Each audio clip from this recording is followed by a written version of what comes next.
the minute I walked into the parking lot, I just like fell apart.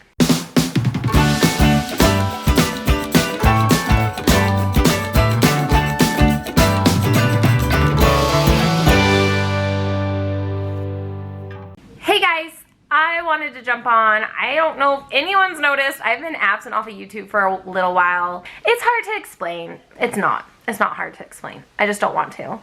When I personally find myself in a bad spot, emotionally, mentally, I tend to withdraw because I feel like as humans we tend to downplay our own problems. We logic ourselves out like, oh, well, other people have it so much worse, or, you know, it's not that bad. And I've been doing that, I think, a lot to myself because it's not, you know, compared to where we were, what we're going through is not that hard, but it just is kind of like the perfect storm of a lot of things hitting all at once that made it really hard. The first thing is I went and saw a cardiovascular specialist because they thought my tremors were caused by bad circulation.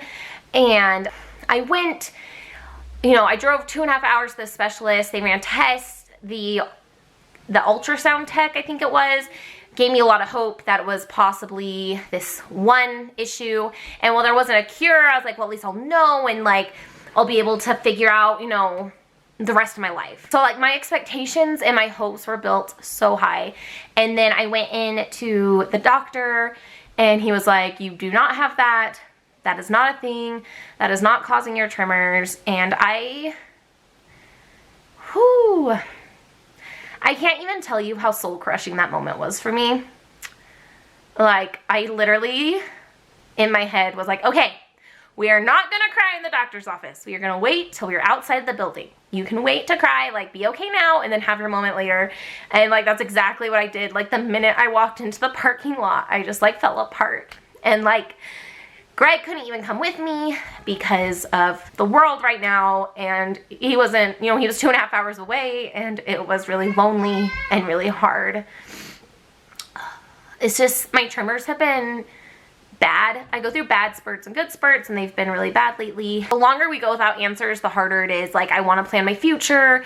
You know, once Greg's done with his program, I want to go to school for something and trying to figure out, like, okay, if they do progressively get worse, if we never get an answer, like, I have to deal with the reality that it could become bad enough where it inhibits me from doing things.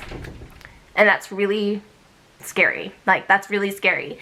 And so, you know, that's kind of the reality I've hit, where I realized, you know, they seem to be progressively getting worse. And if that continues, you know, what does my future look like? So that hit, and then my ex-Mormon kind of happy bubble popped hard, and I just had a lot of really hard and bad experiences and conversations with people, and I think I came to realize really strongly that while people are supportive to the best that they can be, like, relationships are still going to be different. And that's hard. And it doesn't necessarily mean they have to be terrible, but it's just, again, it's just hard knowing that has to change and that it's going to be different, and that sucks. And I have a whole video about this. That's the other thing. I don't know if I'm going to post any more videos about ex-Mormonism. We'll see. So that hit, and then Greg's school went back to the actual building. They were doing it at home because of everything happening, which is great, but his teacher kind of informed him, you know, now he's going to be doing clinicals, so actually going out to hospitals and doing surgical tech things. And we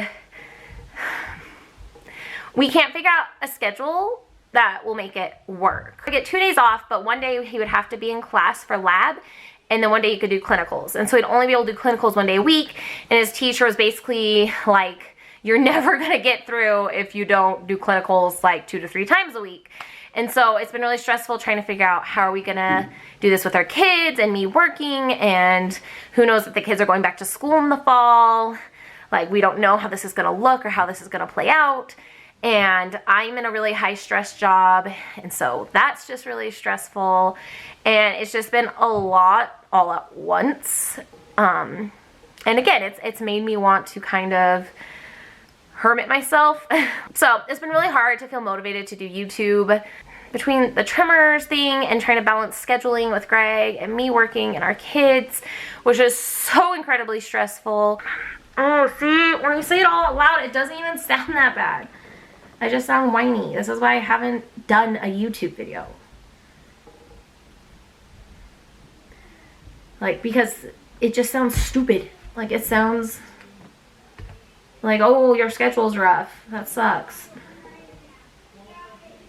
I don't know. The truth is, I wasn't gonna say anything on YouTube about going through a hard time. But when I've been filming our vlogs, which I haven't been putting out, I realized, not that it's fake, not that I haven't been happy or we haven't had good times, but I hate social media because when you're having a hard time, you feel like you're the only person out there who's having a bad time.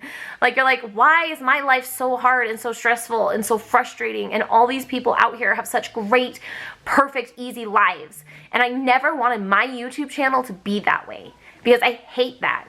Like, I'll go weeks without watching certain people's YouTube channels because it just looks like everything is so easy.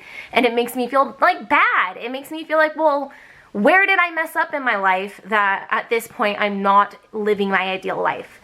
Like, does that make sense? Like, it's so hard and it's so frustrating. I don't know. Greg and I have just been dealt a hard hand over and over and over again. And I feel like probably a lot of people out there feel the same way. But it's like, I just want to be real with you guys. Like, I want to be a YouTube channel you can go to and see the good times and see the great things and the fun and the exciting, but also see like, oh, it's not all sunshines and daisies for them either. Like, they have hard times and they're still moving forward and they're still finding joy in the moments and they're still trying to make the best out of every second.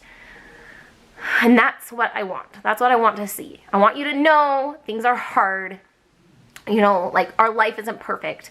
You know, like, we're 30 and 31 and we're still trying to get school done. We live in a tiny duplex. We drive really old cars, really ghetto cars.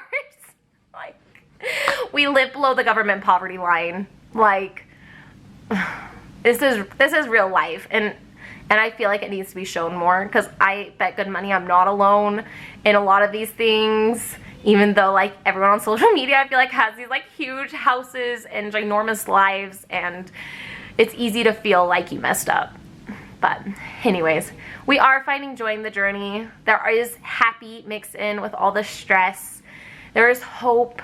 Greg is moving through school and he's doing so good, and I'm so freaking proud of him. Like, he works so hard at school because he knows, like, the faster he gets done, like, the faster our lives get easier from where they are now. And so, like, he's just being so dedicated and amazing, you know, balancing school, and he's the main caretaker for the 4 kids, and I just love the crap out of him, which is really gross to say. But anyways, sorry, this is so sporadic and random, and hopefully makes some sense. Thank you guys. We've received a lot of new subscribers. I'm so grateful. Like, I took 2 weeks off and we still got subscribers, and it's amazing. It's so incredibly amazing. I love you guys, and we'll see you in our next video. Bye, guys.